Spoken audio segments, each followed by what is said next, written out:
Hello students, so today our topic is depression in freezing point.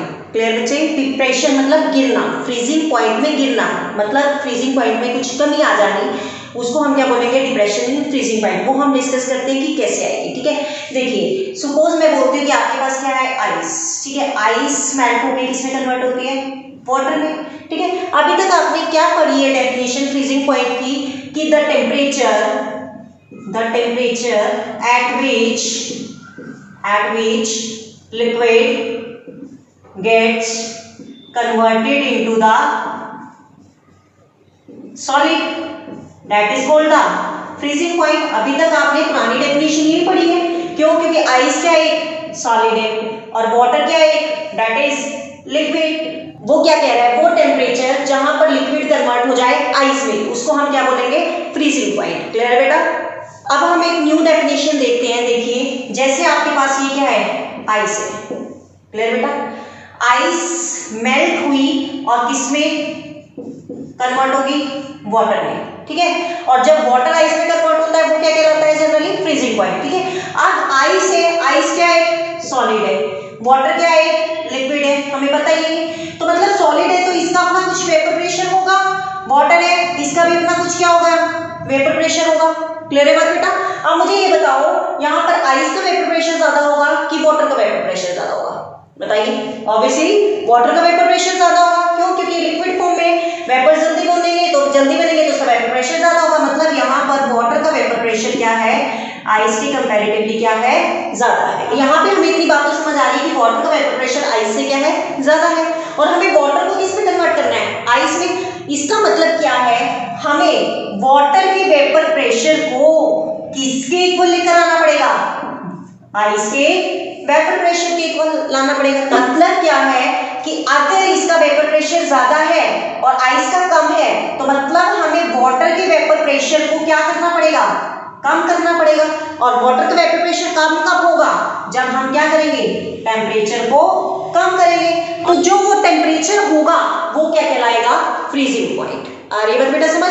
तो इस definition को हम कैसे लिख सकते हैं? The temperature at which vapor pressure of solvent, या हम लिख सकते हैं vapour pressure of liquid is equal to the vapour pressure of solid, that is called the freezing point. Clear बेटा? अब डिप्रेशन इन फ्रीजिंग पॉइंट क्या होगा? कि फ्रीजिंग पॉइंट में कुछ कमी आ जानी। ठीक है, तो वो हम कैसे समझेंगे? अब देखिए आगे। अब देखिए बेटा, जैसे सपोज मैं कहती हूँ कि आइस है। ठीक है, आइस की यहाँ पर मैं मान के चलूँ कि दो पॉसिबिलिटीज है मेल्ट होने की। ठीक है, एक कंटेनर में मैं बोल रही हूँ कि आइस डायरेक्टली किसमें कन्वर्ट होगी? वाटर में। मतलब आइस क्या है? यहाँ पर प्योरली वाटर में कन्वर्ट होगी। ठीक है, दूसरी पॉसिबिलिटी में क्या ले रही हूँ कि आइस वाटर में तो कन्वर्ट हुई है लेकिन उसके साथ साथ मैंने उसके अंदर क्या डाल दिया? Non volatile solute. Non volatile solute का मतलब क्या है? जनरली जो इवेपोरेट नहीं हो सकता। ठीक है, शुगर हो गया, सोल्ट हो गया। फिर तो अब देखिए, आपको पता है कि वाटर आइस में कन्वर्ट होता है किसमें? 0 डिग्री सेल्सियस पे। अब ये प्योर सॉल्वेंट है। प्योर सॉल्वेंट है मतलब इसका वेपर प्रेशर क्या होगा? ज्यादा होगा। वेपर प्रेशर ज्यादा होगा। लेकिन जैसे आपने नॉन वोलेटाइल सॉल्यूट ऐड कर दिया, आपको ये कंडीशन है by adding the non volatile solute vapour pressure decreases. पता है आपको? तो जैसे आप नॉन वोलेटाइल सॉल्यूट ऐड करते हो वेपर प्रेशर क्या हो जाता है? डिक्रीज हो जाता है। ये तो आपको पता ही है। तो अब देखिए, इसका वेपर प्रेशर क्या हो गया? यहाँ से डिक्रीज हो गया। यहाँ पर वेपर प्रेशर क्या हो गया? डिक्रीज हो गया। ठीक है, तो अब मुझे ये बताओ, पहले यही वाटर आइस में कन्वर्ट हो रहा था 0 डिग्री सेल्सियस पे। जैसे आपने नॉन वोलेटाइल सॉल्यूट ऐड कर दिया तो इसको ज्यादा टेम्परेचर लगेगा आइस में कन्वर्ट करने के लिए कि कम लगेगा? अगर वेपर प्रेशर कम हो रहा है तो टेम्परेचर क्या हो रहा है? मतलब वही नॉन वोलेटाइल सॉल्यूट को ऐड करा आपने। नॉन वोलेटाइल सॉल्यूट को ऐड करने पर क्या हो रहा है? वेपर प्रेशर डिक्रीज हो रहा है। वेपर प्रेशर डिक्रीज कब होगा? जब टेम्परेचर कम होगा कि ज्यादा होगा? सीधी सी बात है, जब टेम्परेचर क्या होगा? कम होगा ना। वेपर प्रेशर को ये थोड़ी ना कि टेम्परेचर ज्यादा देंगे तो वेपर प्रेशर कम हो जाएगा। ये तो पॉसिबल नहीं है। वेपर प्रेशर ज्यादा होगा। अगर आपने नॉन वोलेटाइल सॉल्यूट ऐड कर दिया, नॉन वोलेटाइल सॉल्यूट ऐड करने पर वेपर प्रेशर डिक्रीज हो रहा है। वेपर प्रेशर डिक्रीज हो रहा है तो मतलब टेम्परेचर क्या हो रहा है? कम हो रहा है। तो अगर ये पहले 0 डिग्री सेल्सियस पे क्या कर रहा था? फ्रीज हो रहा था, तो मतलब इससे कम पे फ्रीज होगा, क्योंकि टेम्परेचर क्या हो गया, कम हो गया। समझ आ रही है बात? तो मतलब इससे कम पे हो सकता है -10 पे हो जाए, हो सकता है -20 पे हो जाए, ठीक है, हो सकता है -2 पे हो जाए। आ रही है बात समझ? तो मतलब फ्रीजिंग पॉइंट क्या हो गया यहाँ पे, कम हो गया। समझ आ रही है? तो यही जो फ्रीजिंग पॉइंट हुआ यहाँ पर, फ्रीजिंग पॉइंट क्या हो गया, कम हो गया। तो that is the decrease in the freezing point, ठीक है, which is known as the depression in freezing point. समझ आ रही है बात? कि नॉन वोलेटाइल सोल्यूट को ऐड करने पर आपका क्या होता है, वेपर प्रेशर डिक्रीज होता है। वेपर प्रेशर डिक्रीज होता है तो टेम्परेचर डिक्रीज होगा, टेम्परेचर डिक्रीज होगा तो ऑब्वियसली क्या होगा, फ्रीजिंग पॉइंट डिक्रीज होगा। अब हम इसको एक ग्राफ के थ्रू समझते हैं, ठीक है, इतना नोट कर लो। देखो ये क्या है, वेपर प्रेशर, यहाँ पर क्या होगा, टेम्परेचर, ठीक है। अब आपके पास 3 कंपोनेंट लेकर चल रही हूँ, एक सॉलिड है, एक सॉल्वेंट है और एक क्या है, सॉल्यूशन, ठीक है। मुझे इन दोनों का बताओ पहले, सॉलिड और सॉल्वेंट। अब मुझे ये बताओ, सॉलिड का वेपर प्रेशर ज़्यादा होगा कंपैरेटिवली टू सॉल्वेंट की सॉल्वेंट का होगा? सॉल्वेंट का वेपर प्रेशर ज़्यादा होगा, सॉलिड का क्या होगा, कम होगा। तो मैं मान के चल रही हूँ, सपोज सॉलिड का वेपर प्रेशर ये है और सॉल्वेंट का ये है, यही से पता चल रहा है ना। सॉलिड का वेपर प्रेशर अगर यहाँ पर ये है, कम है, सॉल्वेंट का क्या है यहाँ पर, ज़्यादा है। इतनी बात समझ आ रही? अब मुझे ये बताओ, सॉल्वेंट के कंपैरेटिवली सॉल्यूशन का वेपर प्रेशर कम होगा कि ज़्यादा होगा? कम होगा। पिछले ग्राफ में भी पढ़ के आए हैं ना, तो कम होगा तो इसके नीचे आएगा, ठीक है। क्यों? नॉन वोलेटाइल सोल्यूट को ऐड करने पर क्या हो जाता है, आपके पास वेपर प्रेशर डिक्रीज हो जाता है। तो मैं इसको इस तरीके से डाल देती हूँ, ठीक है। थोड़ा सा इसको अच्छे से रिप्रेजेंट कर देना, ये चीज़ ऐसे और ये ऐसे, ठीक है। ये किसका है, सॉलिड का, ये किसका है, सॉल्वेंट का, और ये किसका है, सॉल्यूशन का। इतना ही है, ठीक है।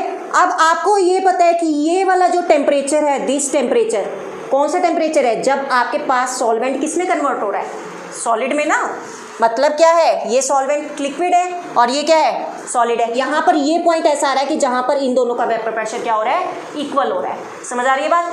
तो ये क्या मान लिया मैंने, मतलब solvent that is T0F solvent है, क्योंकि सॉल्वेंट कन्वर्ट हो रहा है ना सॉलिड के अंदर, तो मैंने ये क्या मान लिया, freezing point of the solvent, ठीक है। अब मैं ये भी बात बोल रही थी कि चाहे सॉल्वेंट कन्वर्ट हो सॉलिड में, चाहे सॉल्यूशन कन्वर्ट हो सॉलिड में, उसी को हम क्या बोल रहे हैं, फ्रीजिंग पॉइंट। तो ऐसा भी चांस है कि सॉल्यूशन सॉलिड में कहाँ पर कन्वर्ट होगा, कुछ यहाँ पे, जब यहाँ पे मिलेगा भाई ये सॉल्यूशन है, ये सॉल्यूशन सॉलिड में कन्वर्ट कब होगा, जहाँ पर ये वाला ही क्या है आपके पास, कम मिल रही है। तो ये वाला कौन सा फ्रीजिंग पॉइंट होगा, दैट इज TF। जैसे हम सॉल्यूशन का क्या करते थे, PA लेते थे प्रेशर, और सॉल्वेंट का क्या लेते थे, P0 है। अब ये डिफरेंस क्या होगा, डेल्टा TF। तो यहाँ से चेंज इन फ्रीजिंग पॉइंट क्या आ गया आपके पास, बड़ा टेम्परेचर कौन सा आ रहा है, ये वाला T0F माइनस TF। ये किसका है फ्रीजिंग पॉइंट, किसका है, that is the freezing point of solvent, और ये किसका है, फ्रीजिंग पॉइंट ऑफ सॉल्यूशन। मतलब यहाँ से इतनी बात पता चल रही है कि सॉल्वेंट का फ्रीजिंग पॉइंट सॉल्यूशन से क्या होगा, ज़्यादा होगा। क्लियर है इतनी बात? तो ये जो डिक्रीज हुआ उसी को हम क्या बोल रहे हैं, depression in freezing point. Clear है इतनी बात? चलो अब देखो एक्सपेरिमेंटली क्या देखा गया कि अब फ्रीजिंग पॉइंट भी किसके ऊपर डिपेंड कर रहा है, पहले देख लो ये चीज़। एक्सपेरिमेंटली क्या देखा गया कि फ्रीजिंग पॉइंट भी किसके ऊपर डिपेंड कर रहा है, कंसंट्रेशन ऑफ सोल्यूट के ऊपर, ठीक है। जितना ज़्यादा सोल्यूट ऐड करोगे उतना वेपर प्रेशर डिक्रीज होता चला जाएगा, वेपर प्रेशर डिक्रीज होता चला जाएगा तो फ्रीजिंग पॉइंट अपने आप डिक्रीज होता चला जाएगा। सपोज मैंने जैसे पीछे एग्जाम्पल दिया था आपको, सपोज आपके पास ये क्या है, सोल्यूशन है, ठीक है। इसमें आप 10 ग्राम क्या ऐड कर रहे हो सोल्यूट, और इसमें क्या कर रहे हो, 20 ग्राम सोल्यूट ऐड कर रहे हो, ठीक है। तो फ्रीजिंग पॉइंट किसका कम होगा, इसका कि इसका, 20 ग्राम वाले का ना, क्योंकि इसमें सोल्यूट ज़्यादा ऐड हो गए, सोल्यूट ज़्यादा ऐड हो गए तो वेपर्स कम बनेंगे, वेपर्स कम बनेंगे तो टेम्परेचर कम हो रहा है, टेम्परेचर कम हो रहा है तो फ्रीजिंग पॉइंट भी क्या हो रहा है, कम हो रहा है। क्लियर है इतनी बात? तो मतलब जितना ज़्यादा आप नॉन वोलेटाइल सोल्यूट ऐड करते रहोगे फ्रीजिंग पॉइंट उतना ही क्या होता चला जाएगा, कम होता चला जाएगा। इतनी बात क्लियर है? तो इट मीन्स, तो एक्सपेरिमेंटली क्या देखा गया कि जो आपके पास डेल्टा TF है वो किसके ऊपर डिपेंड कर रहा है, molality, number of moles of solute that is present in the पर kg of the mass of solvent, ठीक है। तो मतलब वहां पर कंसंट्रेशन ऑफ सोल्यूट, सोल्यूट की कंसंट्रेशन हमने किस टर्म में एक्सपेरिमेंटली रिप्रेजेंट करी, मोलैलिटी की टर्म्स में, ठीक है। तो आपको पता है molality, number of moles of solute, number of moles of solute divided by mass of solvent in KG, अगर ग्राम में है तो मल्टीप्लाई बाय 1000 केजी में चेंज करने के लिए, ठीक है। अब देखो number of moles of solute को मैं किससे रिप्रेजेंट कर रही थी, बी से, और सॉल्वेंट को ए से। तो यहाँ पर मैं क्या लिख सकती हूँ, N B, mass of solvent, mass को रिप्रेजेंट कर रही हूँ मैं किससे, डब्ल्यू से, सॉल्वेंट को ए से, इनटू 1000। और नंबर ऑफ मोल्स क्या होता है, number of moles of solute निकालने हैं, मास ऑफ सोल्यूट अपॉन में मॉलिक्यूलर मास ऑफ सोल्यूट। तो मास किससे रिप्रेजेंट कर रही हूँ, WB से, और मॉलिक्यूलर मास M से। ये वाली वैल्यू यहाँ पुट कर सकती हूँ, क्या आ गया आपके पास, WB upon MB into WA into 1000। Clear है इतनी बात। अब डेल्टा TF यहाँ से डायरेक्टली प्रोपोर्शनल है किसके, मोलैलिटी के। जब प्रोपोर्शनलिटी का साइन हटाओगे तो वो क्या आ जाएगा, that is KF into M। और ये जो KF होता है that is the molal, molal क्यों, क्योंकि मोलैलिटी है, ठीक है, मोलल डिप्रेशन कांस्टेंट, ठीक है। या फिर आप दूसरा नाम डाल सकते हो, फ्रीजिंग पॉइंट डिप्रेशन कांस्टेंट, ठीक है। तीसरा नाम क्या होता है इसका, जैसे पीछे हमने क्या बोला था, एब्यूलोस्कोपिक कांस्टेंट बोला था बॉइलिंग पॉइंट के केस में, यहाँ पर क्या होता है, क्रायोस्कोपिक कांस्टेंट। इसका दूसरा नाम होता है क्रायोस्कोपिक कांस्टेंट, ठीक है। अब मोलैलिटी में ये वाली वैल्यू डाल दो, delta TF which is equal to KF into, यहाँ से क्या आ जाएगा, WB इंटू 1000 अपॉन में MB इंटू WA। क्लियर। वैसे यूनिट्स निकाल लोगे, आपके पास KF के अगर यूनिट्स कैसे निकाले थे हमने, पिछले उसमें बताया था मैंने कैसे निकाले थे KB के यूनिट, ठीक है। अब जो नहीं आए थे वो भी देख लो। यहाँ पर ये किस चीज़ में है, केल्विन में, टेम्परेचर, KF के यूनिट्स निकालने हैं। यहाँ पर WB किस में है, ग्राम में, और MB किस में है, ग्राम पर मोल में। मॉलिक्यूलर मास किस में होता है, ग्राम पर मोल में, तो ऊपर मोल चला गया। और WA 1000 अपॉन WA किस में है, किलोग्राम में। ग्राम से ग्राम कैंसिल हो गया, क्या यूनिट आ गए, किलोग्राम, केल्विन अपॉन में क्या आ गया, मोल, इक्वल टू KF, ये इसके यूनिट आ गए, kelvin kilogram mole inverse.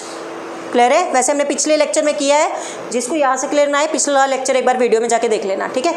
Clear है यहाँ तक। चलो फटाफट नोट करो, ये वाला जो फॉर्मूला है हम किस में यूज़ करेंगे, अब न्यूमेरिकल्स में, ठीक है। करो अब यहाँ से देखना आपको क्या पता चल रहा है, that is delta TF that is directly depend upon the number of moles of the solute particle, ठीक है ना। मोलैलिटी यहाँ पर क्या है, number of moles of the solute particle, ठीक है ना। तो मतलब क्या है, आप कोलिगेटिव प्रॉपर्टी क्या थी, हमने क्या पढ़ा था, that depend upon the number of solute particle but does not depend upon the nature of the solute particle, ठीक है। तो यहाँ से कोलिगेटिव प्रॉपर्टी को प्रूव करता है। अब देखो प्रेशर एंड फ्रीजिंग पॉइंट की एप्लीकेशंस, मतलब इनका यूज़ हम कहाँ कहाँ कर सकते हैं, ठीक है। फर्स्ट यूज़ क्या, anti freeze solution. Anti freeze solution क्या है, मतलब कि सॉल्यूशन को फ्रीज होने से बचाने के लिए, ठीक है। अब आप देखते हो जहाँ पर ठंड बहुत ज़्यादा पड़ती है, ठीक है, वहाँ पे गाड़ियाँ वगैरह चलती है। तो गाड़ियाँ जब चलती है तो जब ठंड होगी तो आपको पता है कि गाड़ी चल चल के क्या हो जाती है, गर्म हो जाती है। तो गाड़ी को ठंडा कौन करता है, भाई गाड़ी चलेगी तो उसका इंजन गर्म होगा ना, या तो उसको ठंडा कौन करेगा, गाड़ी का रेडिएटर ठंडा करता है ना। तो रेडिएटर ठंडा करने का काम करता है। तो रेडिएटर के अंदर क्या होता है, कोई ऐसा लिक्विड होता है कि जो उसको क्या कर दे, ठंडा कर दे गाड़ी के इंजन को। अब जहाँ पर ठंड ज़्यादा पड़ती है, अब अगर वो जो रेडिएटर का लिक्विड ही क्या हो गया, फ्रीज हो गया, मतलब उसी की अगर बर्फ़ जम गई तो वो ठंडा कैसे करेगा, फिर प्रॉब्लम आ जाएगी, ठीक है। तो उसके लिए हम क्या कर देते हैं, उस रेडिएटर की जो लिक्विड में क्या मिला देते हैं, दैट इज इथाइलिन ग्लाइकोल, ठीक है। 30% हम वो ऐड कर देते हैं, मतलब अगर लिक्विड वाटर है तो वाटर के अंदर हमने क्या डाल दिया, इथाइलिन ग्लाइकोल।